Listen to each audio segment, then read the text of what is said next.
In my opinion, music exists to tell a story. And here's a real old whopper for you.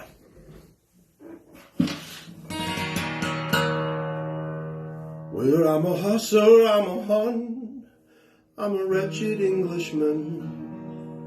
I'm riding on them hard in Waterloo. Well, I'm a dragon on the dawn, I'm a Cossack on the run, I'm a horse soldier, timeless through and through. Well, I was with Custard in the 76 through 77, scalping little big home by the Sioux. And the tears of devastation of a once proud warrior nation, this I know, 'cause I was riding with them too. And I drank male's blood on the run when I rode with the great Khan on the frozen Mongol steppe well at his height.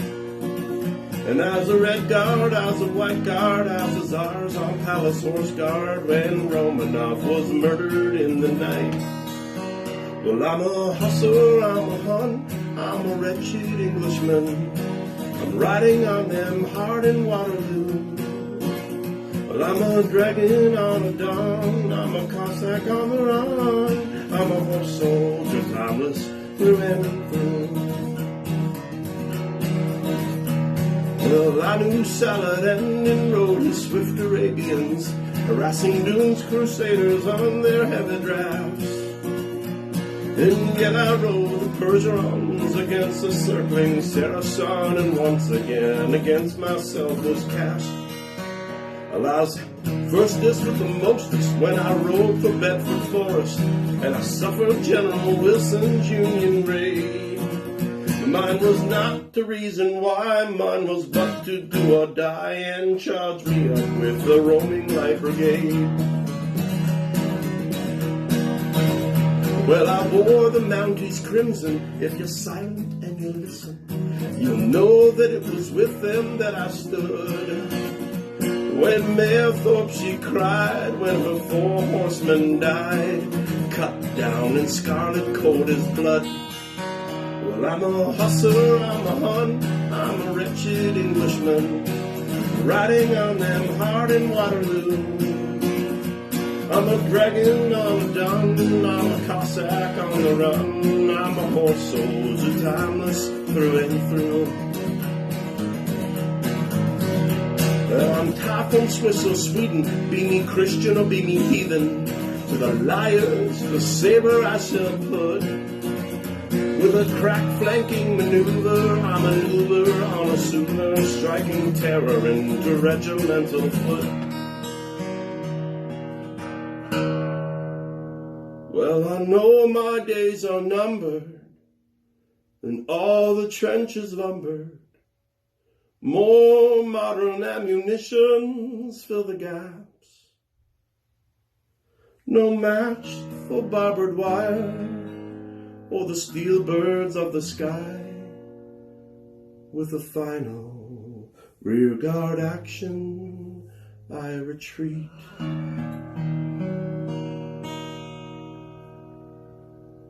But I'm a hussar, I'm a hun, I'm a wretched Englishman.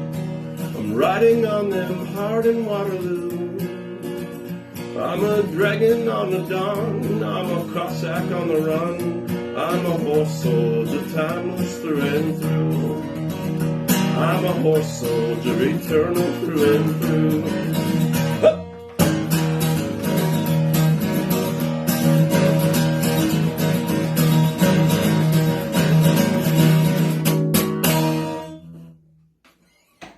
All right, guys, here we are with another episode of What's Happened 613, and I've met a new friend. His name is Ben Thompson, right? Yeah. How you doing, bud? I'm doing great. Thanks for coming. Good. This is awesome. So go ahead and introduce yourself, man. My name is Ben Thompson, and Singer-songwriter? I play guitar, I sing, I play keys, I play bass, I am a lover of music. That's awesome, man. I look at music a little differently than most people that I have come across in my past and in my future and still happening now, but that's all good. I'm proud to be a member of the craft. Yes. Well, I've heard lots of, like, it's funny because we haven't really crossed paths yet, but this is our first time, but we have so many mutual friends, and I've heard so much about you, and I see you online, and you're doing a lot of cool work online right now, okay? Thank you. Yeah. That's really neat. Yeah, we do have some friends from the Bee's Knees. Well, Andrew. Yeah. Andrew we talked about, and Chris, and of course my little sweetheart Pat, him. And yeah, I'm sure there's all kinds of people. Jason Hamilton. Yeah. The thing with this area that I've always felt that we've lived in is we are we're in a holding pattern for music, and you can sit stagnantly by here and explore and become who you want to be or who you're supposed to be in music. But if you want to take the challenge to go somewhere else or put yourself out there to go to the next level, if you're good enough, there's support here for that too. I've never run into a musician from Belleville or the area, Stirling included, Trenton, the whole area, that has not been like, yo, I got your back. I'll come to your shows. I'll buy your records. I'll share your posts. I'll whatever. And I think that's really cool. And even the music elders of the area, Wayne McFall, Tim Campbell, I know I'm forgetting others, Andy Forgy. There's so many other Mark great, Rashad, Mark Rashad, yeah. all these other music elders that are in most places they would be like not willing to help, not to use a double negative, but the crew that we have here, the elders, the music elders I call them, they're really there for you. They're there to support you. They're there to help you. They're there to like to give you advice, to to tell you cool stories from the road, and that's really important. And I think that in of itself is part of the craft that is being forgotten as well. Yeah, it's musicians are storytellers. Period. Yeah. There's no but. There's no footnote. There's no postscript. Musicians are storytellers. it's true. And that's what, like you're saying, this area where it's like you just said it all. Like everybody I've talked to is just so ready to help and so ready to or open up a show for you or let you open up for them. Like there's been so many times when it's like I have a show coming up, or my daughter was actually going to do this competition in Toronto, and I was like, we've been on stage a million times, but it was just nice. It's like before we go, I want to be on stage. So I'm like, seeing Robin Scott was playing a show, and I just called her. I'm like, hey, Robin, you've never met me, but my daughter, we're doing a competition. This is her. Can she just come and sing 5 songs for you? She's like, of course. You know what I mean? See, like that's what I'm talking about. That's exactly. That's such a beautiful. So I don't know Robin Scott, but Robin, you sound like a real sweet person for doing that. No, that's I think that's cool. Good. And the thing about music too is, if you're a true musician and you have the heart the way we have our heart, you can't help but love to see somebody strive or do better. And if you can help. That is even just that's wealth in its own. Yeah, to me, you want them. I feel that the majority of the musicians in this area really want you to do better. Mm-hmm. They want you to succeed. Now, my take on music is different. I said that in the opening, but what I mean by that is I'm not interested in playing touring or anything like that. The music that me and Pat make for a good cause, we will gladly give it to you. Mm-hmm. There's no small print. It's if you have a song and you think that one of ours, or a situation that one of our songs would fit into, if it's a harmless venture that you're experimenting with, we will offer you our song for free. It's all part of it. I want to see people succeed. That being said, I'm not interested in the brevity of being in a band. I'm not interested in having late night meetings at coffee shops over band names or things like that. I've done that. Well, I was about to say, I did a little research last night. I talked to Andrew, and I was like, I don't know this guy. Can you give me just a little bit of backstory? And he's like, well, so you started you did like 15 years of being a professional musician and touring and shit like that, didn't you? So you've already done all that. That's why you're saying like it's fun. A lot of people love it, but you've already been there and done that. So why don't you? How did that go? What year did you start? Well, yeah. How should we start this? Yeah. So how did your music career start, and when did it start, really? Okay, so when I was a kid at Christmas time, like all music stories seem to start, I was given a guitar. The action was about a centimeter off the fretboard, So it was really hard to play, but I put in the work and I put in the time. And the following year, I got a really cool Kent electric guitar. If the elders watch this, they'll know Kent guitars, and they were cool guitars. They're kind of collectible now, like a Supro amps and sort of the Eastwood stuff is coming up. And I just started working. I put in the work, and I grew up in Tweed, and everybody there was like, when I grow up, I'm going to be in the Army. When I grow up, I'm going to be a firefighter. I'm going to be a this or that, or all I ever wanted to be was either Bob Dylan or John Prine, R.I.P. JP. All I ever wanted to be was one of those two. People are like, I'm going to be like George Bell. And I'm like, I'm going to fucking be like Bob Dylan. I want to sing songs. I want to be a storyteller. And I grew up in a house, fortunate enough, where my dad would like read us Robert Service poems and other poets' works. My mom would play piano and sing. So naturally, I gravitated towards that because I wasn't, I'm not into hunting. I'm not into, things like dude stuff, you know? I'm the same way, man. So, and that's cool. If hunting's your thing, then that's cool. That's awesome, man. Good for you. Do it responsibly, do it safely, and have a super fun time doing it. It's their hobby, and this is our hobby. This is my hobby, and this is sort of it. So then I went on to, I met some guys in high school, and we started a punk band called Marmalade. And Marmalade toured for, when we could borrow a car or gear. Yeah. We toured and played shows from, I guess, 1991 to about 1996, in there somewhere, 95. And then, like all things that are alive, and I consider music to be alive, it ebbs and flows. Yeah. And sometimes you catch it on an ebb, and you need to step back from it and pull yourself away from it and rethink things, or just do something else. Get on with your life and do something completely different for a bit. And then the flow will come back because it's alive. Yeah. And depending on how deep the ebb was, the flow can be quite high, and it's a quite exciting climb. So I took some time off, and then various other projects. But I started a band with a fellow named Mike Tracy, Big E, and Ed Conley, as well as Colin Blameyer was in it for a while with us. And Tom Hobbs was another person who was in it with us. Just some great drummers, and things sort of went from there. Once we sort of found the drummer that we needed for the band was Ed Conley.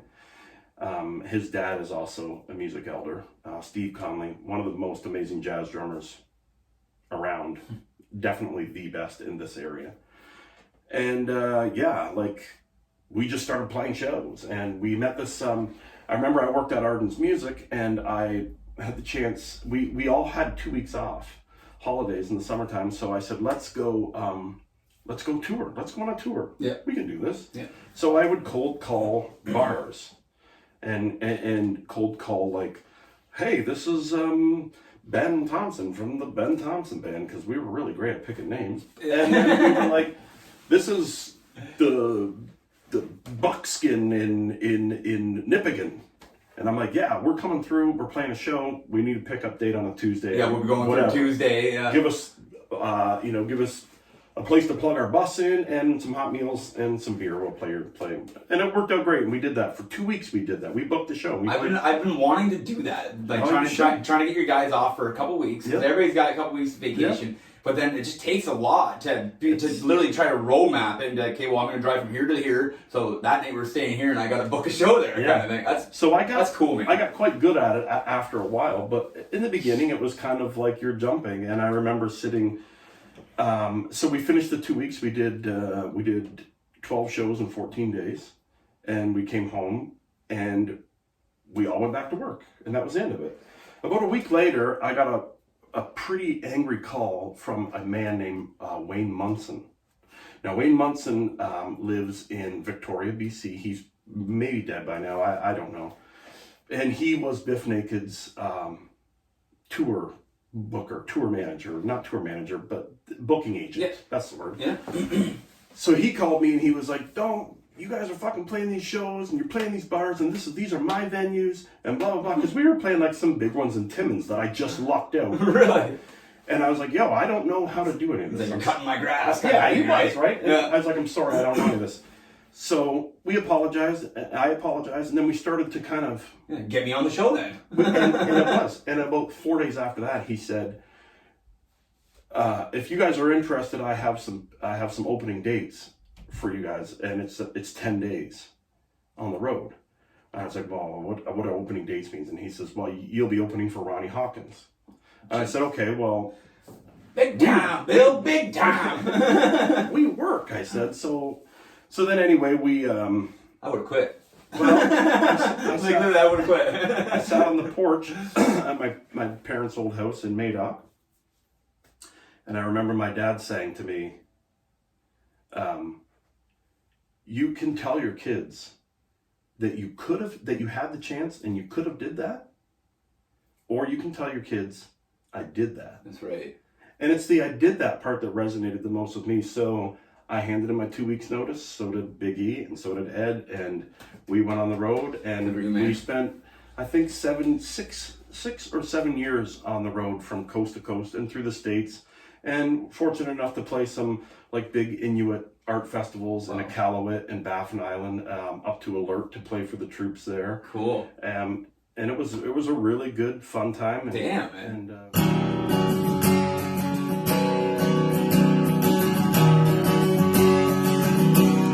Am I loud and clear, or am I breaking up? Am I your charm, or am I just bad luck? Are we getting closer, or are we just getting more lost? Well, I'll show you mine if you show me yours first. Let's compare scars, I'll tell you whose is worse. Let's unwrite these pages and replace them with our own words. We live on front porches and swing life away. We get by just fine here on minimum wage. If love is a labor, I'll slave till the end. I won't cross these streets until you take my hand. I've been here so long, I think that it's time to move. The winters are cold, summer's over too soon. Let's pack up our bags and settle down where palm trees grow. Well, I've got some friends, some that I hardly know. I've had some times I wouldn't trade for the world. Let's chase down these days of the talks and the places we'll go. We live on front porches and swing life away. We get by just fine here on minimum wage. If love is a labor, I'll slave till the end. I won't cross these streets until you hold my hand.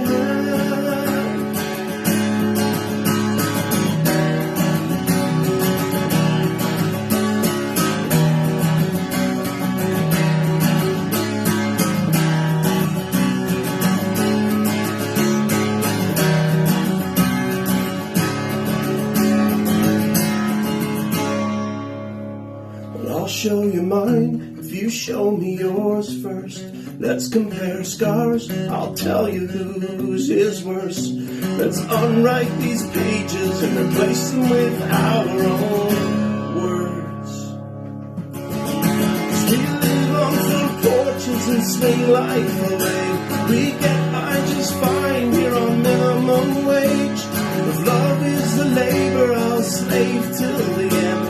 I won't hold these streets until you hold my hand. We'll swing life away. Swing life away. Swing life away. Swing life.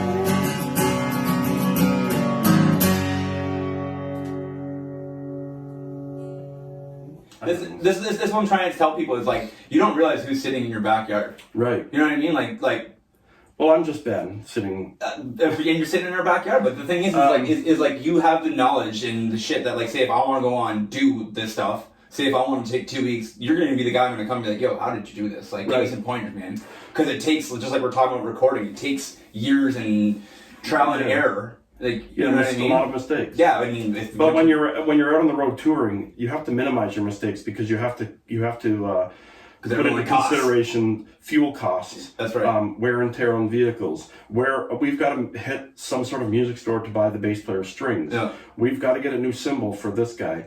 There's all these contingencies. Everybody else is like out hanging out, playing video games and doing the band thing, and I'm in the motel room or in the back of the bus on cell phones. Taking care of shit. And I'm like talking to Purelator because we need a new box of t-shirts sent to Burnt Church, New Brunswick. Exactly. Because we're going to be there in 3 weeks, and I need to be able to pick them. It's the logistics of it are dense, but they're easy. You can pick through it pretty easy once you get the roll of it. Yeah. So that was about 6 or 7 years that we did that, and then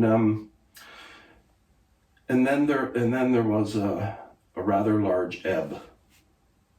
So the sliding down from the flow was it was a steep fall, and I lost some contacts with some friends who which is fine because that happens too. Yeah. So like band life's hard, like having 4 to 5 people. Yeah. And everybody has their own opinion and own characteristic, and then you bring families into it, and you bring all this other shit into it, and jealousy and money, and I could just imagine, man. Yeah. So how it worked with us is the band wasn't paid per gig.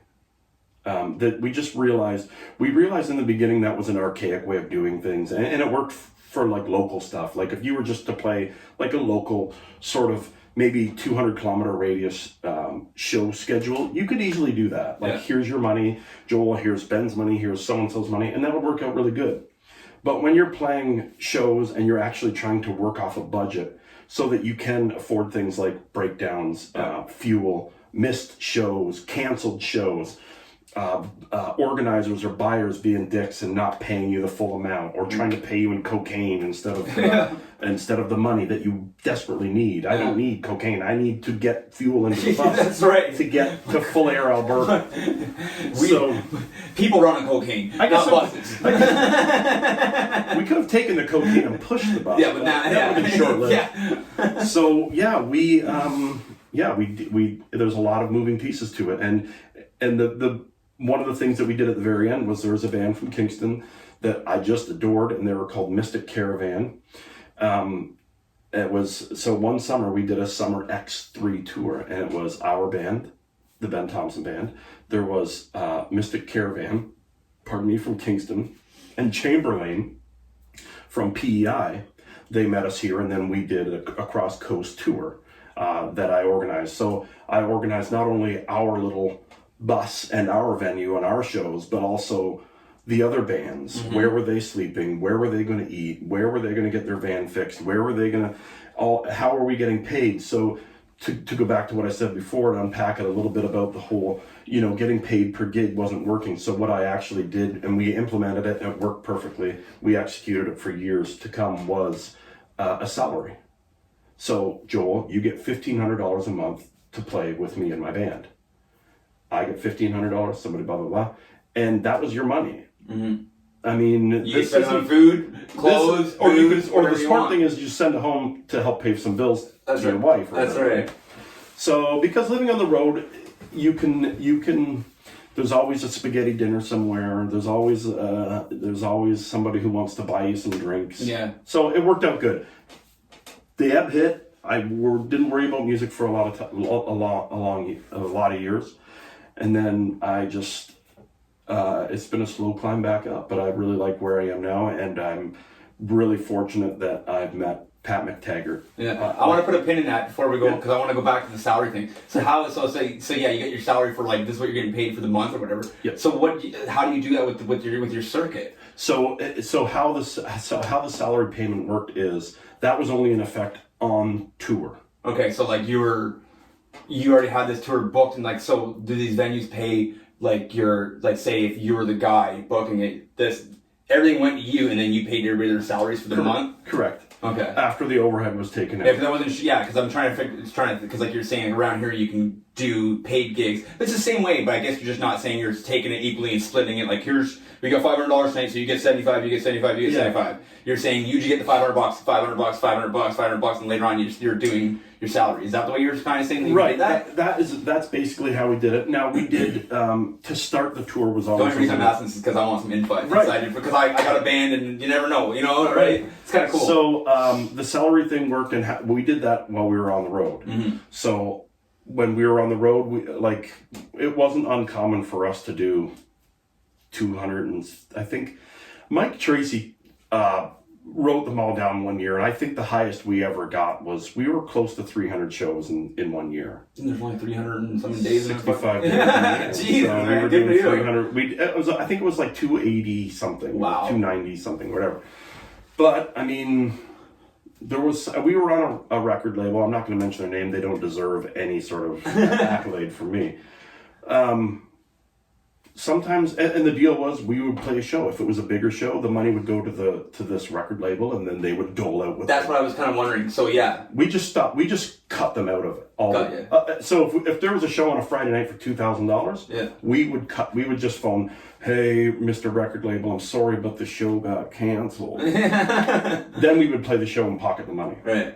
So it was kind of like stealing, but they were stealing from you too. They never did. There was never any support or anything. So. The idea of like going and signing a record contract was the thing. Yeah. In 1990. Yeah.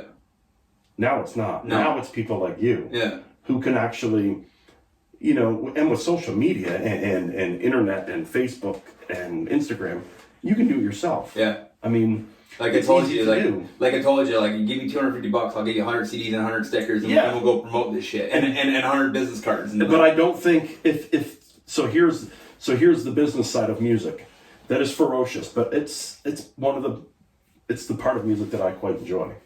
So what's your cost to do 50 CDs, 50 cards, 50 stickers? In a little package, CDs. What's your cost? What would it cost me to do that? To do 50 of them. So you go buy a pack of CDs. The way it works is, do you already have the songs? Everything's already done and recorded. Okay, so for me to go out and say I want to get 50 CDs, I'm gonna personally make my own CD case on the computer, right? Yep. And then take it, instead of using paper, I'm gonna take it a quick copy or something like that and get some card, which would be like 23 cents a piece. So you're doing 50 times 23. There's $25 or whatever the fuck it is, right? Yep. $30, and then you're gonna go buy a thing of blank CDs, which you're gonna get 50 of them for $75. So now you're at $125, and then a little promo thing, which everybody loves, to stick a sticker on a goddamn guitar or on that thing. Go to friggin' your local guy, like who do I use? I use Fine Line Design, and I had my friend make me a little Jaybirds thing, and it's like $1 a sticker, and I just hand those out too. So right now, in each one, you got like $5. Maybe he's tied up in each CD. Okay. Maybe $3 to $5. So and that to me is worth just handing to somebody. So $250 is your base price. That's give or take $10 either side of that margin. Mm-hmm. It is basically what you're paying. Mm-hmm. So I could give you $250, and you could give me 50 CDs, package printed with a sticker, ready to hand out at will. Exactly. I think that you should be doing this and offering this along with a small bit of promotion for $400. Same amount of CDs, same amount of everything. But now you're paying for your time, and people are like, "Well, it's music. I don't think that I can charge for that." That's bullshit, and that's a shitty way to look at it. That is a shitty way to look at it. Music is a craft. Music is a framer. Music is an electrician. Not everybody can do what you do. That's right. That's right. Music. It's price integrity. If you think you're worth shit, then that's what I'm going to give you. Oh, trust me. If you're worth $500, then I'm going to gladly give you $500 to help me. Yeah. And that's the reality of it. Well, I think maybe I just like we've kind of had this conversation before this was on, but it's kind of like this with what's happening and me promoting everybody. It is kind of like my parents have always said, you're so good at booking shit and promoting and picking people up that I think eventually, maybe one day, like if I retire, or this might actually turn into a day job one day, where I can help out local bands, or you can just keep your day job and do this shit at night, because you can do. You only work 8 hours a day, 8 to 12 hours a day. There's still 12 hours. And with the internet, you can be doing stuff. You can be proactive all the time. Yeah. Well, with what you just said there, I'm gonna push that, and I'm in talks with the bee's knees. Not for me. No, I only want to give you 250. No, I know. I'm only gonna take 250 from you. No, but I'm actually in talks with the bee's knees right now, and we're working on this. Like I said, for my friends, I don't want nothing from you. I want you to have it.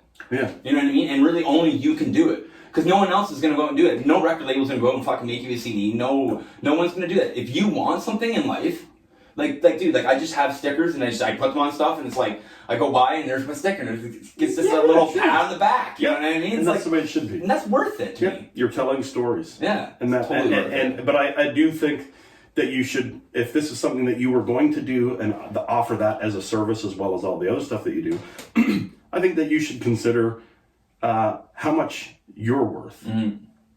If you're only worth $250, then take $250, and that's. No, I agree with you. Yeah, I should be making $100 for my time, and for my my drive, for my vision. Yeah. And who wouldn't give you $350 for 50 CDs packaged ready to go? I appreciate that. I'm going to do that. I'm going to email him $300 by the end of the weekend. Let's go, man. To do a CD for me and Pat. All right, ladies and gentlemen, here we are with James Reed, my good friend.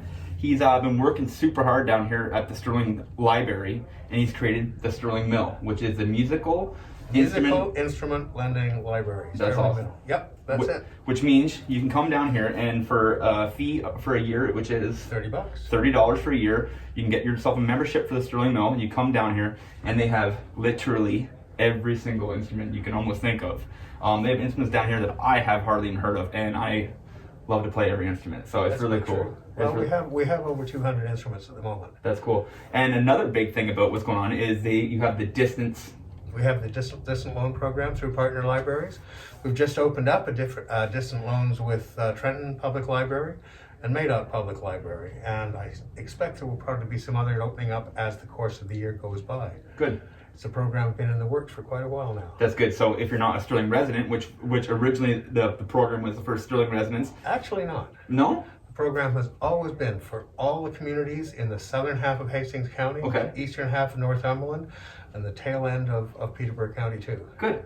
So any resident of any municipality, including Belleville and Trenton, has always been welcome and able to come and sign up as a patron. Good. The thing that we've done that's different now with the distant loan program is it means that if you're mobility challenged and you don't have a car, you can't drive to Stirling, you're in Trenton, you jump on the bus, you go down to the library, and you can pick up an instrument right there.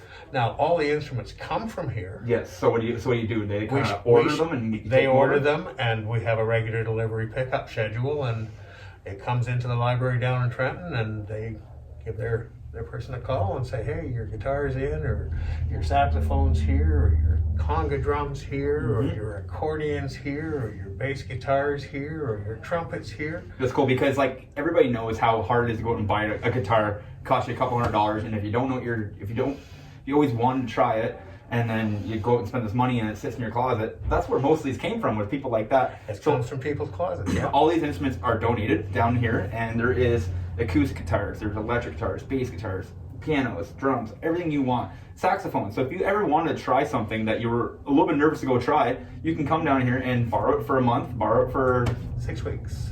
Yes, that's right. So what he likes to do is do a 6-week program, and then you come back here, show them how. And you can renew it. That's right. You can come back in here and show them how good you're doing on it, and renew it, and carry on, right? Yeah, absolutely, yeah. That's good. In fact, you don't even have to bring it back in to renew it. You can renew 3 times, which means that one person can borrow an instrument, have it for 24 weeks total. Yeah. And for students who are registered in a teaching program, we have an extended program so that you can always get the same instrument. Yes. Because there's some things we have a lot of. We have, for example, quite a few violins. We only have one tenor saxophone. So if you've got the tenor saxophone and another patron wants the tenor saxophone, they can put a hold on that, and then you can't renew it. Yeah. Just like, books, that kind of thing. Yeah, exactly. But that's how it works. And we have, like I said, to be a M.I.L.L patron for a year costs $30. We also have a patron 2 and a patron 3. So For family options, if you want to borrow 2 instruments at the same time, 2 instrument loans concurrently, or 3 instrument loans concurrently, well, for patron 2, that's 2 instruments, $50 for a year. Patron 3, that's $70 a year. It's a little bit less, a little bit less, a little bit less. So that's how it works. And yeah, we stay fairly busy. It's a good thing. It's really good. Well, we really appreciate you being down here and doing this, because it takes a community to run a music community. Like, it's great. It takes a community, that's for sure. And now you can come down here and also support the Stirling Mill. They got some nice t-shirts down here, and I just picked up mine myself. So there's lots of things going on down here. So what I'm going to be doing throughout my episodes here, whenever I get a chance, I'm going to pop in and talk to James, and we're going to do music minutes. And what I'm going to do is I'm going to pick up an instrument, and I'm not going to know too much about it, and we're going to learn something about it all together. Okay. And then that's what we can do. We can just carry on and keep. What would you like to see today, Joe? Well, I don't know. What do you got for me? Well, let me see. Like you look around and like right back here. Okay, we have Beautiful telly. a nice Fullerton telly. Beautiful telly. Like, that's a very, very nice guitar. Awesome, amazing. Like, it's just so cool. You can come down here and test the waters, right? Well too, yeah. That's right. And then you come over here and we'll reach right in here. I'm not gonna look what it is. I'm just gonna pull it out. We have a beautiful acoustic guitar here. Got a pickup in it. It's got a tuner on it. It's a Washburn with an onboard pickup in it. That's beautiful. Like, so that, like, that's cool. Like, that's this. Like, it's everything's here that you need. So, how beautiful is that? Pretty beautiful. It is. Now, if you look behind you, Joe, you will see that one of our cellos is sitting right there in the corner. Oh, cello? Yes, cello. Waiting for you to borrow it and take it home. Yeah. Okay, and auto harps we have, mandolins we have a tenor banjo over there and a pile of keyboards. Yes. And the electric guitars are down over there. There's a really nice hollow body Washburn electric over there. We've got classical guitars. We've got violins. We've got a steel pan. We've got a steel pan. Recorders. Yep. Ukuleles. Hey, here's something fun. Let me just dig this out for you. Yes, let's try this in. Okay, this. I just rebuilt. Oh, this. cool. It's a harmonium. Harmonium. And I just rebuilt this harmonium last month. So our harmonium is a keyboard, but what you gotta do is you need to pump the back, don't you? That's right. You so bring that stool over here and put it down. So let's check out the harmonium today on our Stirling Mill Music Minute. Can you see that? Yes, sir. I'll make sure we can.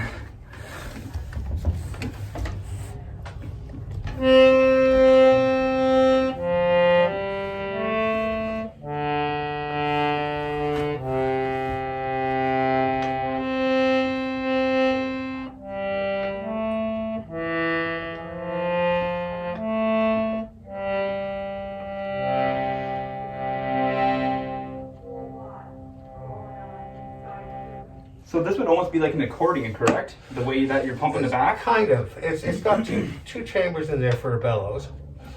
And what you have to do is, it's curious. One of the fun things about this, I learned a lot about it when I was rebuilding it. So not only, the more keys you have pressed, the faster the air escapes. Exactly. Right? But the other thing about it is, unlike a piano, you get, like with a piano, if you want to get a rhythmical thing, you'll play rhythmically with your hands. Yeah.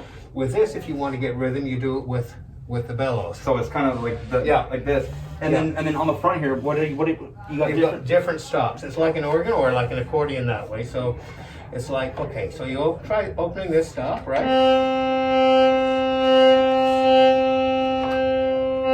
hear the difference? Yeah. So it's opening up someone's opening up a reed or something, eh? That's exactly right.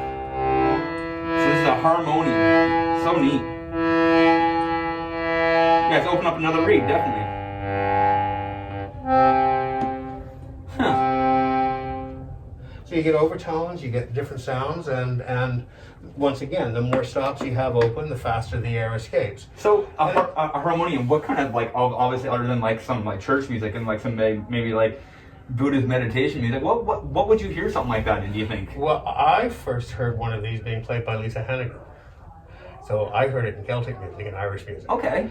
And it's really popular in Indian music. That's what I know, yes. But I think originally it came from Northern Europe. Very cool. Anyhow, and this is not the world's best harmonium by any means, but it is a harmonium. That's right. Now you have one down here, and if anybody ever wanted to try it out, there it is right there. Okay, one harmonium. That's really cool. Well, that's what we'll do today for our music minute.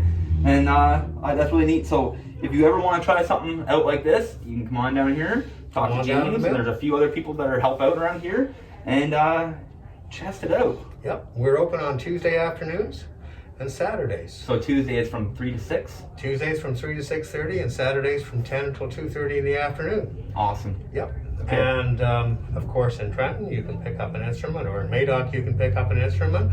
To do that you have to register as a M.I.L.L patron, and then you have to order the instrument in. The staff in those libraries will help. Cool. And they're your way to the races. Right on. Thanks, all right, Joe. well that's what's happening right down here at the Stirling Mill. That's James Reed, and this is what's happening, guys. Thanks. Look forward to see you. No, that's really cool. So here, let's talk about Pat. So Pat Mctaggart, he's my sound guy for all my shows. I met him through Chris Tischbein, and this guy is like us. He's literally there to give you whatever you need. He's there to help. So how did you meet Pat? First of all, I can say you haven't met Pat. No. So Pat and I started working about a year and a half ago, maybe. No, I don't know when. I have never. We've written some pretty fun songs together. Songs that I'm pretty proud of. My favorite song that we've done is "I Fell Asleep in Poland," which is a true story. At any rate, Pat. I don't know how I met Pat. I think I just put a call out for help. Like on the internet. Like we're just... Yeah, like I this need Facebook somebody shit. to do this for me. And then Pat hit me back and was like, through mutual friends, I'm good friends with Pat's cousin Matt, Matt DeLine. So Matt and I was like, Matt, is this guy serious? Like, is he good? Like, can he do shit? And then I heard Pat and I was like, this guy is good. He does know shit. He's a unicorn, man. I shouldn't be, in all rights, I shouldn't be playing with somebody like Pat. But I'm not going to tell him that. Well, to tell you the truth, like I said, like me and my brother say, we want to work with people that are so much better than us because it makes us try so much harder. You're right. And we're just going to get better with working with better people, right? And that's what it was with Pat. I don't want to work with a shittier musician because they're just going to bring me down. I'd rather work with somebody who's better than me so I can... Yeah. You know? That's the way it should be. It's like, oh, you jumped that far? I got to try and jump further. Yeah. You know, or at least get to the point... to where you jump. Yeah. So Pat is constantly jumping further and faster than me. But Pat is very sonically aware of everything. Don't let anybody tell you that, Pat is an enigma to me. I have never, we've written a lot of songs together. I have never spoke to Pat. I've never heard Pat's voice. Yeah, your voice, yeah. I have never had a conversation with Pat over the phone. I've never went to his house for a meeting or had him here for a meeting.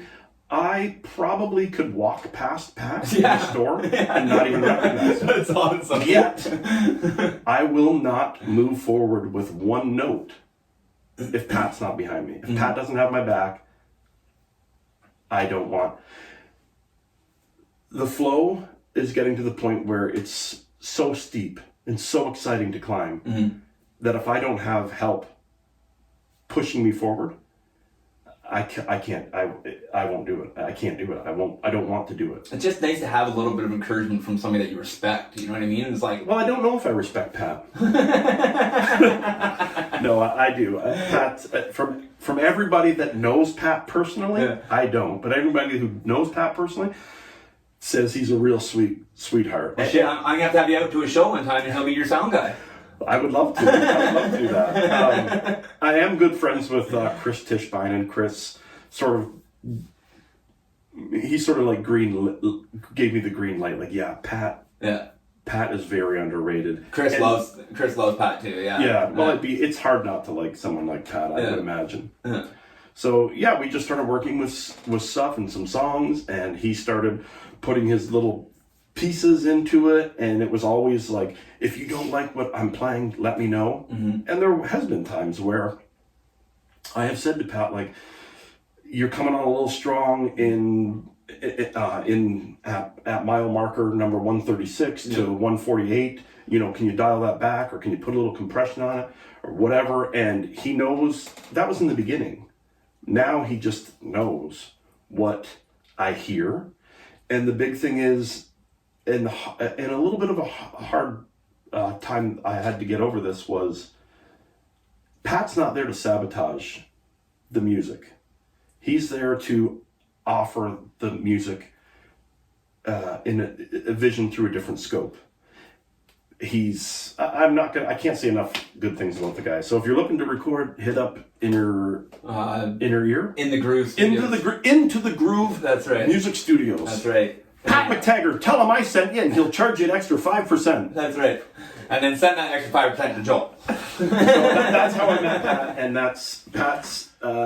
He's like my writing. He's my writing partner. He's your partner, yeah. He's my writing partner. So the first time I met Pat, we're Steely Dan. Yeah. So the first time I met Pat, I didn't really meet him. I was playing a benefit show, and he was playing drums. He was a hired gun. He was playing drums. He's a very good drummer too. He was playing drums for Dan Washburn, and it was a country band, and I just watched the entire thing, and I didn't realize that he was a hired gun. Like pretty much the whole entire band was hired guns, and then I forget. I think I was looking for a sound guy, and Chris somebody sent me him, and then we got talking, and then I did an interview over at his house with Chris, and I've met him probably a handful of times, and like you said, he's a really great guy. Yeah. So I should throw a barbecue, and we should all get together. I would love to meet Pat. And I think that when Pat and I finally meet, He's gonna hate each other. I hope that it's really, really awkward. You know what I mean? Like one of those like.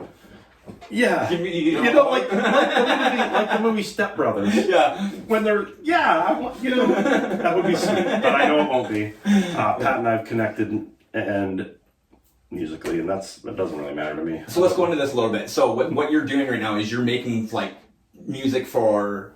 So Pat and I are making music for us. Mm-hmm. I don't really care if anybody likes it. That's right, and you don't even care if it goes anywhere. No, I don't. It just makes you feel good. Yeah, I don't. Some people hunt, some people fish, some people play hockey or baseball, some people are into making beer, some people do all this stuff, are biking. I'm not. Yeah. I'm into playing music. I'm into doing stuff down here. That's really cool. And I don't, like I said, I don't care if nobody hears it. I don't care if, like, Pat and I have literally, Parks and Rec, literally made soundscapes, huge things, like hours of music, ready to go. And we've just fucking dusted it. Yeah. Because it's not what Pat wants to hear, or it's not what I want to hear. So what's the point? Yeah. So like I knew Pat from playing drums. So when you told me that he's playing with you, and then you told me he's playing bass with you, I'm like, what the hell? He's playing bass, and then you showed me this track, and this comes in with this, like you said, it's like this Macy Gray freaking groove on it. Goddamn, he's right in the pocket, right behind that beat. Perfect. Right behind it. It's insane. It's not only is he so aware of his playing, and I mean, if you own a studio and you play bass and you're a bass guy for hire, you fucking better know your shit. Yeah.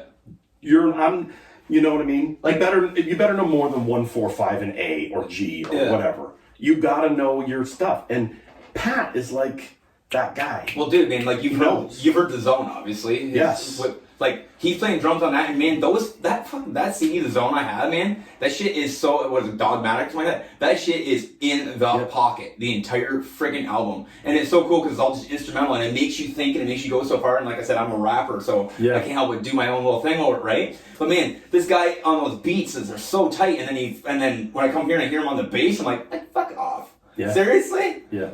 That's awesome. You want to hear him play guitar? I want to hear it now. You want to hear Pat play guitar? Yeah, well, he does. He probably can. I don't really know. Pat has a bag of tricks. Yeah, so the way your music's working right now, so you're coming down and you're singer-songwriter, and I have to compliment you, man. I've heard every song I hear from you, they're really meaningful. Like Andrew showed me one last night about like a daughter, or like could be about anybody's kid. It's like, said something like, so you sitting on my knee, bouncing and singing along with the song. It's like How does that come about, singer-songwriter like that? Like I guess you're a poet, right? Like you said, you grew up. There's a big difference between being a poet. You grew up with your dad reading poems and your mom singing and stuff. So is that way your brain works? I guess, right? I guess now as a footnote to this, or not a footnote, to start this off, I'm not comparing myself to anybody. I'm a guy. Who plays music in his basement? Well, I'm telling you, man. So I'm telling you, you have some great. Thank you. You have great feelings, man. I guess that's what music is, right? But as far as like how lyrics go, you have to, for me, I think you have to like words. Mm-hmm. If you don't like words, and I mean, people are going to listen to this and be like, he's full of shit because his songs, the lyrics are stock or whatever. And that's cool too. I don't really care. I have no obligations. Mm-hmm. But I think you have to like words. You have to not be afraid to mash words together. In that song that I sang in the opening where Andrew Gardner played harmonica on it, you can't be afraid to put words in it. People wouldn't, looking at it from different angles. And so, I mean, the line, the trees with no leaves, all the trees with no leaves look like skeletons, but you dance like a bucket of knives. So a lot of people are like, wow, man, he must be like on something. And blah, blah, blah. It's some other level, man. No, it's not. I actually read a Edgar Allan Poe. I got an Edgar Allan Poe book for Christmas from my wife. And I was reading it, and I think it was in The Sentinel, or one of his stories. And it's one of the characters, the protagonist of the story, is sort of reflecting on what it's like, this person feels like right now, and he's sort of getting these glimpses of nature around him, and then I tried to recreate that for myself, and I was like, these trees all look like skeletons. This is weird. If you look at shit, it can be weird sometimes, right? It's like saying airport 80 times. Yeah. It just is a weird word. That's not a word. Yeah. So as far as phrasing, lyrics, and things and words go, man, yeah. I do what everybody does. I pull out my rhyming dictionary. Yeah. I Google cool words. Yeah. But you have to have an arsenal of. You have to be aware of what you want to do when you go into it anyway, which is the key. You can't go into battle without a battle plan. That's right, and like you said, you like to read. Obviously, you like a good story. I like reading. I love stories. I love telling stories. And that's what music like. I think a little quote of, I think it was a Bob Dylan quote you had on your thing the other day. And it's like, if the music isn't telling a story, it's not worth singing or something like that. Yeah. If your song doesn't tell a story, it's not worth singing. Yeah. And that's it. That's just my opinion. I mean, there's people who make really great instrumental music. Yeah. Chris is one of them. Well, dude, they tell a story. And the greatest thing about that is you write the story. Whatever you're thinking and feeling in that moment is what makes me think about it. Yeah. Like Chris's The Weed, man, I've listened to it so much, and it's just like, I listen to it driving to work in the morning at 5 o'clock in the morning, it's dark out, and the snow used to be hitting, and it was the snow, and it's like, your mind just goes and goes, and it's so interesting. I don't consider Chris a bass player anyway. Chris uses the bass as a conduit for his music to travel, but he's not a bass player. Chris is just a musician. Yeah. He's very aware of what he wants to do, what he wants things to sound like, and he's very, very good at it. Yeah. Yeah. Yeah, I really respect what he does and his vision and stuff. Yeah. I remember when he first got his CDs, and when I first started talking, he was like, I don't know if it might not be your cup of tea, and I don't really think people are gonna like it. And I'm like, well, don't worry about that, man. It's like you build it and they will come. Yeah. And now he's on his second box of CDs, but so I'm like, yeah. And I always consider Chris's music like, if you were to stop and look at a painting, and the painting could make a sound, that's what I hear Chris's music to be. I've actually talked to him about a couple ideas I've had, because when I listen to his music, I have these ideas where, like, he's got this one called My Faint Reflection. I said I want him to sit on a chair with his back to me, looking in a mirror, and then I want to take a projector and fucking, like, one of those, like, ones that back in the day you put your thing on and go up, and I want to drop food coloring on it. An overhead projector. But I want to have it sitting on top of his bass amp, so while he's playing, it goes, and it's making different colors in his faint reflection. I'm like, man, we should do this. And he's like, let's do this. Yeah. You know what I mean? That's pretty cool. And his creative minds here in Bubble, and here we are again, helping each other out, right? Like, it's just, no matter what anybody needs, it's really nice, because there's a lot of people here to help. And I've never been called on to help anybody. Well, yeah. Well, now you got me. I'm going to bug you here and there. I don't make a lot of time for things either. There's a lot of stuff going on in my life, and no, it was really cool. Like, I came in here tonight, and you threw down you showed me a song, and I started rapping over. You're like, you just stop. You rap. You like started throwing stuff out. I'm like, I can't wait to work with you, man. Let's have some fun. It's I like people who are creative. Yeah. Well, literally, dude. The only thing I don't like is like pop country. The only thing I don't like is this goddamn pop country shit. And it's like I listen to everything from classical music in the morning to screamo to Five Finger Death Punch to friggin', you know what I mean? Like it's just like my music, what I listen throughout the day, is my emotions. And it's like if I'm feeling down, I'm gonna listen to a song that's gonna bring me up. And if I'm feeling too up, I might need to listen to a song to bring me down a little bit. That there is a musician's trait. That's something that all musicians do. Yeah. I listen to on my way to work. Sometimes Pat will send me like a rip of a thing, and I'll listen to some of his, like a film people would make dailies. Yeah. That sort of his dailies or my dailies, and so can we work with this? And then on the way home, I might listen to Job for a Cowboy or The Black Dahlia Murder or Oscar Peterson. Yeah. Because music is alive, and you can track your emotions with the music you select. And you can control your emotions as well. You really could. You really can. So like I said, sorry, we kind of got off there. So you're a singer-songwriter, and the way you're little. What's your project called? You guys are doing right now? Do you have a name for it? Or is it just... We don't have a name. I was thinking of. We don't have a name. But I think Pat should come for whatever the name is. If it was going to be like, no, I don't know. We don't have a name. No, I get you. But so it starts with you coming up with an idea and getting an acoustic song, right? So this is how. So it comes up with, say, I'm going to do. It always starts on this old Hegstrom acoustic guitar. It's a beautiful. There's nothing special about it. It's got an ebony fretboard. It's got picks. There's nothing special about it. But if we were going to, if I was going to write a song with Pat, I would just be like.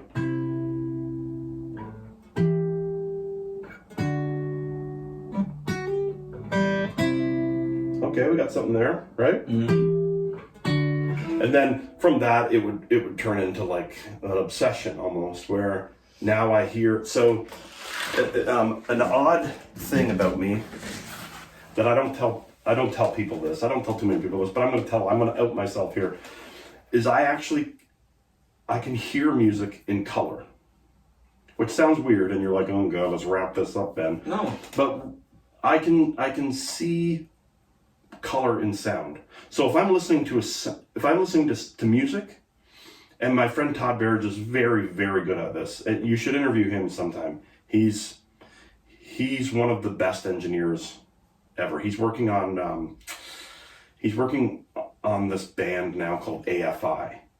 Oh yeah. And so he's doing stuff with that. Yeah, I know that. And he's fantastic. Like I can call him up for you if you want and set it up. He's a really cool. Nice guy. But he has a way of, like, when you listen to some music, you put it on and you're like, holy God, it's all over the place. That to me sounds gray. It's just one stream of sound coming at you. And okay, we've got the gray, but now let's add in some blossoming violets, or let's put in some orange down below into this area. Let's, what do they call those, they're circles, and they can sometimes, it's a chart. I know what you mean. Yeah, it's the color chart. It's like your primary colors, and then so you got your three primary colors that go over, and then it makes it green with the correct. Yeah. So that's how I see things, and when I'm mixing stuff down, that's how I see things. I hear it, obviously, and I'm like, ugh, I gotta get rid of this, or I gotta isolate this frequency and compress this. I gotta do this, or I gotta move this. I gotta add some delay and a little bit of reverb to make this blossom out a little bit more, or something. But it always starts with nothing. Mm-hmm. And then, like you had said earlier before we started, we are our own story. Mm-hmm. And the story that Pat and I are trying to tell at that moment is that song. Mm-hmm. So how can we tell that story? Mm-hmm. And in the song that Pat and I did together called I Fell Asleep in Poland, it's based on a true story, and I'm not going to give it away. I want your listeners to go listen to it if they want. But it tells a story, and the lyrics tell a story, and Pat tells a story with his instrument, and the guitars do their thing. I think.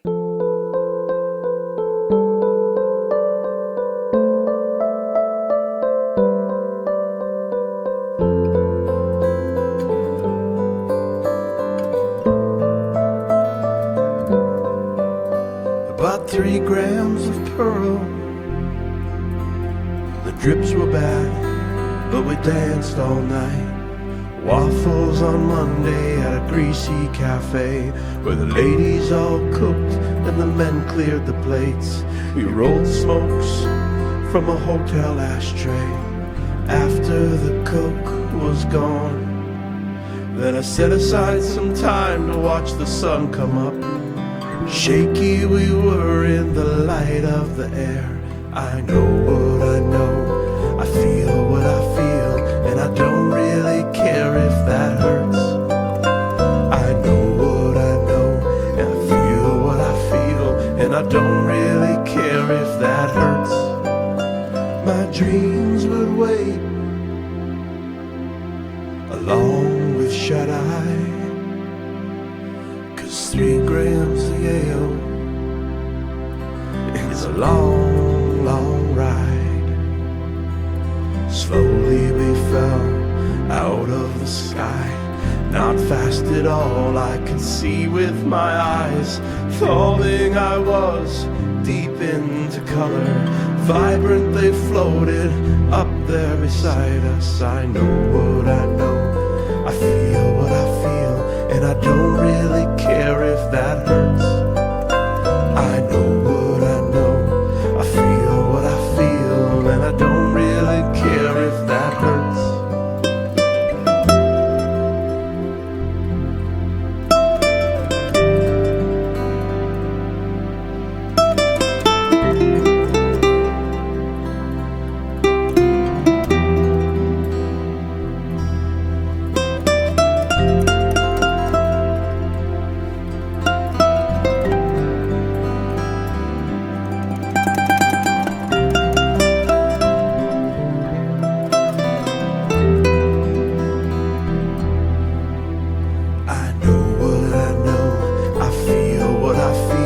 And I don't really care if that hurts.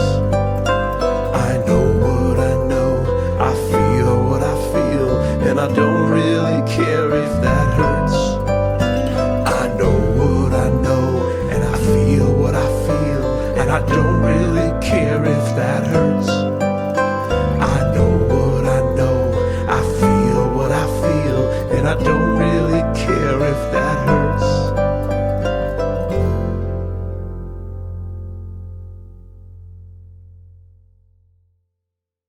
I think with Pat being in those instrumental bands, it helps him tell a story because he's used to telling a story without telling a story. I don't know where really Pat comes from in the universe. Yeah. I have no idea Really who he is. I don't. All I know is that he is the best for what I do.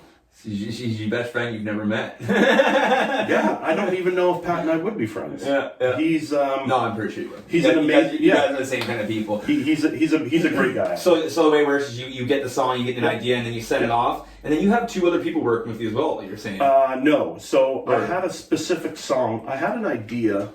I was going to pull it up, but I had an idea about 3 weeks ago. Most of the songs that Pat and I do are pretty somber.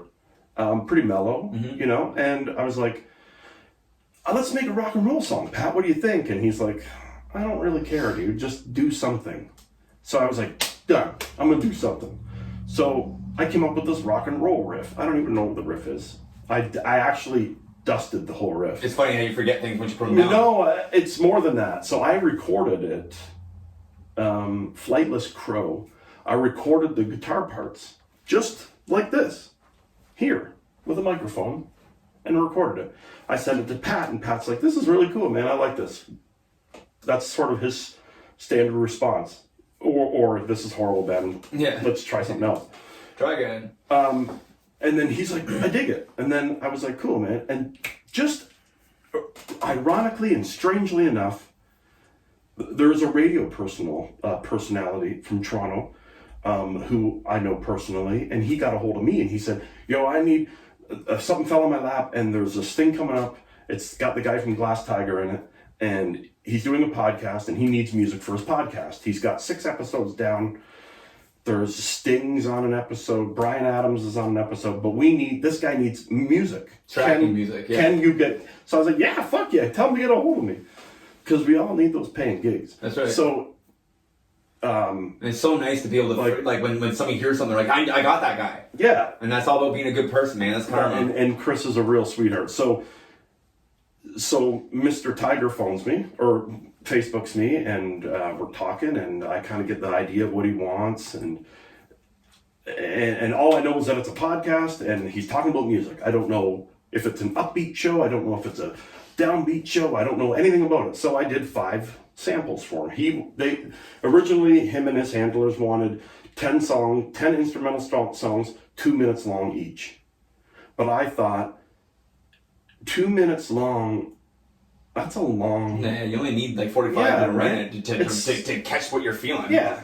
Yeah. So instead of doing what I was told, I submitted 5 1-minute songs. Right. Hey man, that right there is like saying I'm worth this. Yeah. This is what I believe in myself in this. Right? So it was 3 days later they called me back and said, yeah, you got the gig. The podcast music is yours. Beautiful. Man. So I'm kind of sitting on that, but I'm also lazy. And what kind of so what's the podcast called? I don't know. Oh, you didn't? I don't know. It's the guy from Glass Tiger, and he's interviewing his celebrity friends. Yeah, you're like saying like stations and all. That's fucking crazy. Yeah. So so out of that, I don't know if. But it was sort of everything kind of happened in 3 days. Boom. Pat, let's do a rock and roll song. Hey, why don't you do this podcast thing? And then a friend of mine from a local guitar player named Chris Cadell, who moved to the city, we always kind of talked. We were talking about maybe doing a song together. And doing it remotely was kind of a neat challenge. It is neat. So... and that's COVID. It's COVID. Like this is adapting to COVID. Like correct. We're not supposed to be. You're not supposed to go to Toronto to help your buddy. So we have to figure this out. So I sent Chris this song, and now if you don't know Chris Cadell, he's a really he's an angel. Like he's a super duper really great guy. He plays. You can hear him on Sass Jordan, Big Wreck, that shitty country singer from Scotland. I'm trying to say from Jerry Reed? Yeah. No, not Jerry Reed. Sorry, Pat. I know you like him. Anyway,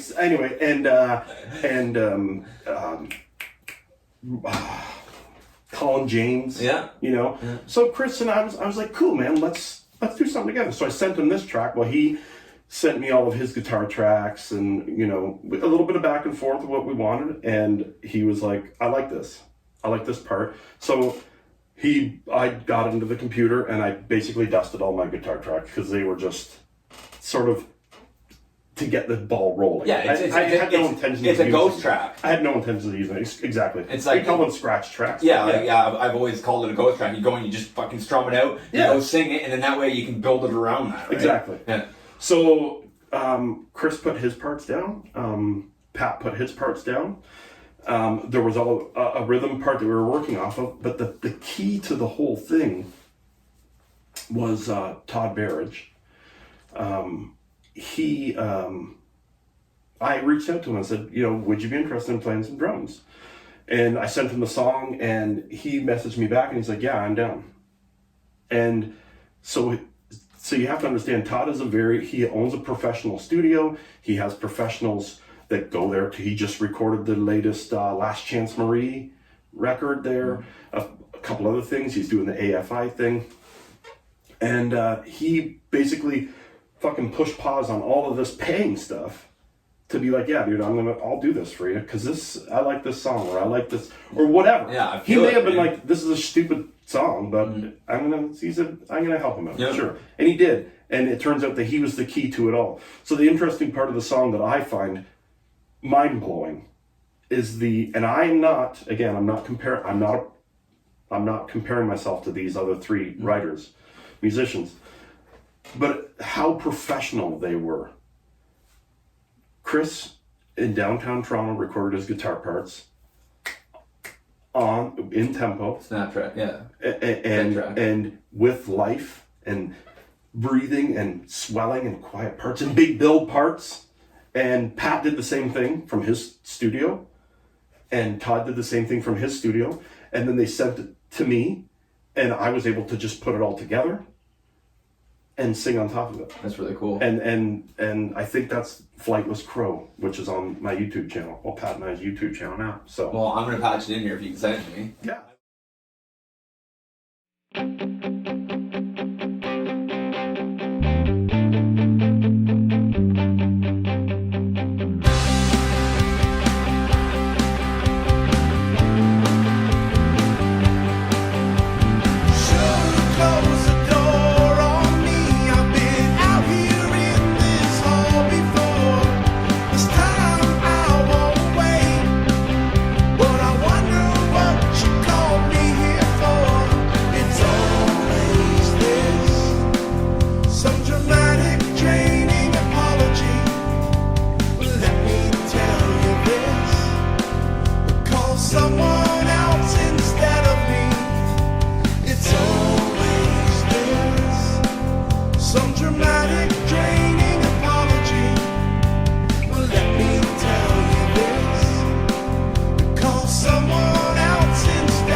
someone else instead of me.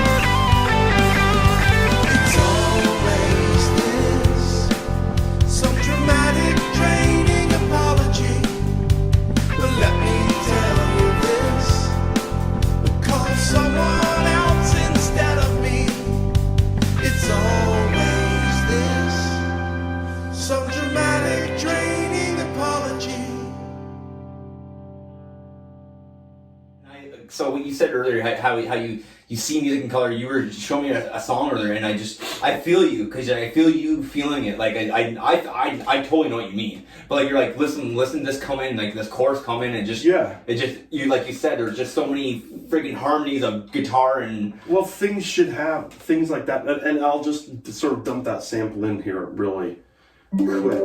I don't want to give away the song because we have something special planned for this song. That's right. But anyway, so this is the harmony part.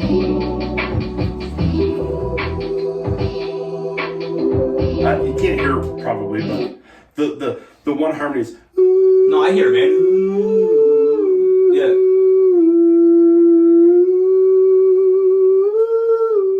And are you doing that with your voice? Also, as well with the keys, right? You were kind of got the keys doing the main chord on it, right? The keys are. Pat and I have kind of switched things up a little bit.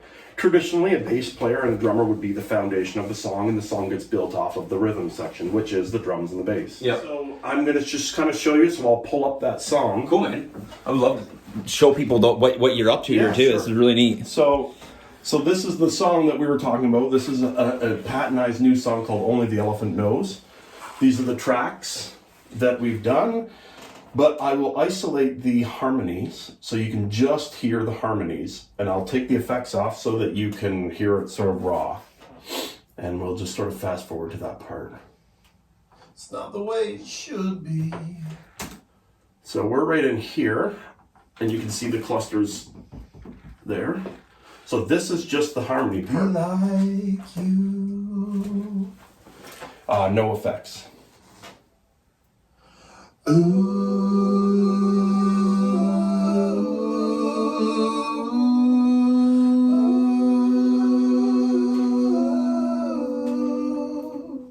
So now all I did, it sounds flat, and so all I wanted to do was take the gray and start adding in, there was some violet color, like I said before, some orange. Orange can be a harsh, more of a overdriven sound and color.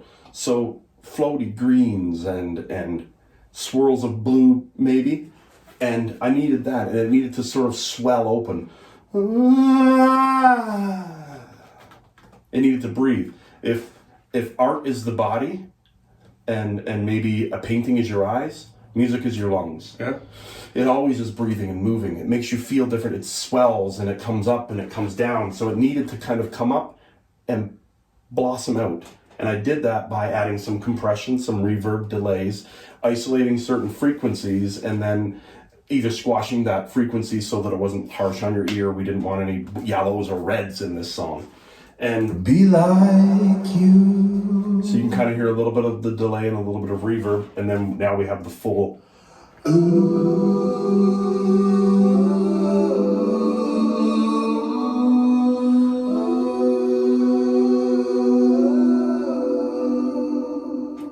Right, and then with the music on top of that part. Be like you. So this is everything all together.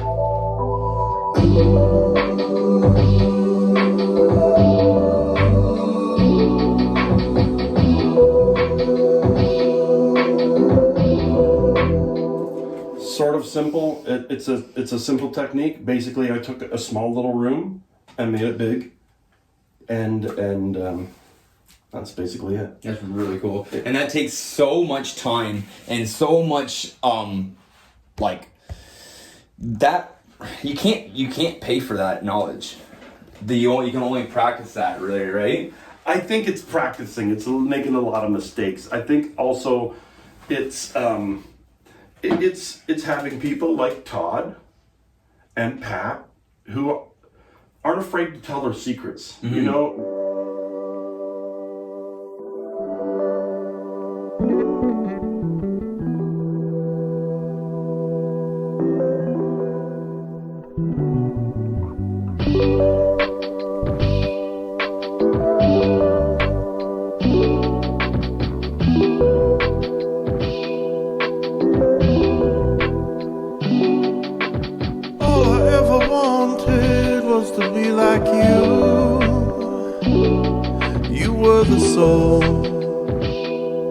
You were the glue. Well, I don't remember coming up with you. I might have been a kid, but that's all I ever wanted to do.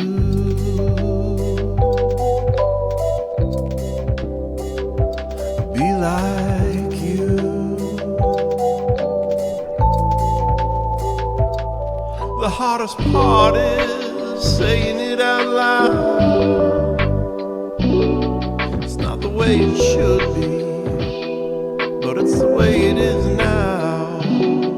Well, the well may be poisoned and the way out is clear. Drink up the poison. It's like sipping on your fears, yeah.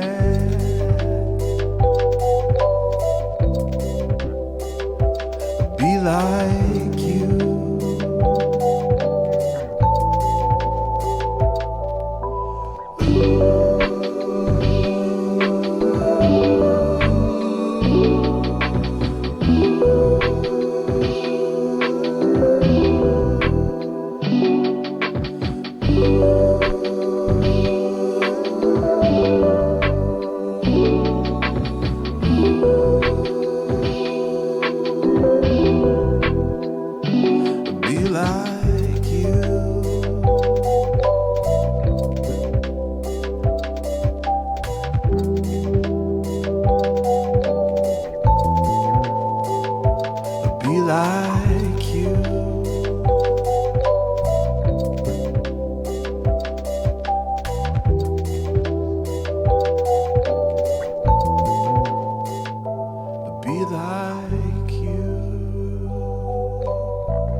All right, guys, there it is, episode 21 of What's Happening 613.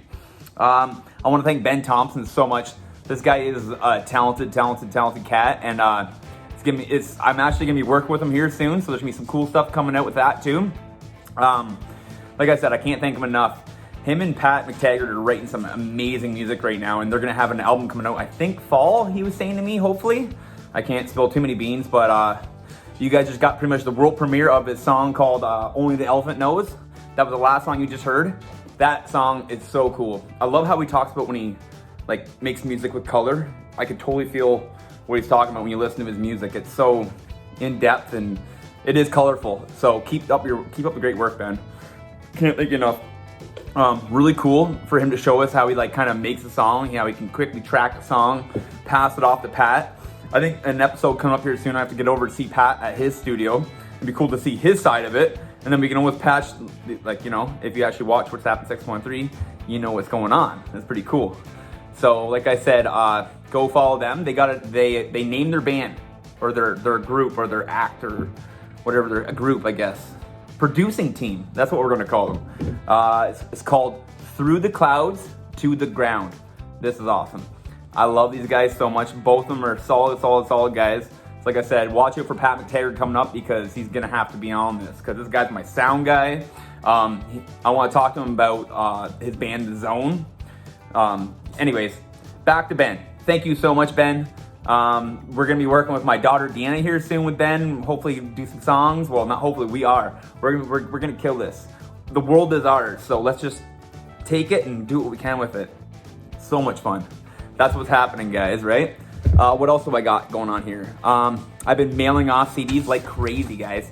So all local artists have been giving me CDs. I've sent off probably 25 or more now. Listen to that. There's 2 in this one. It's going to one of my friends who always supports us. That's right.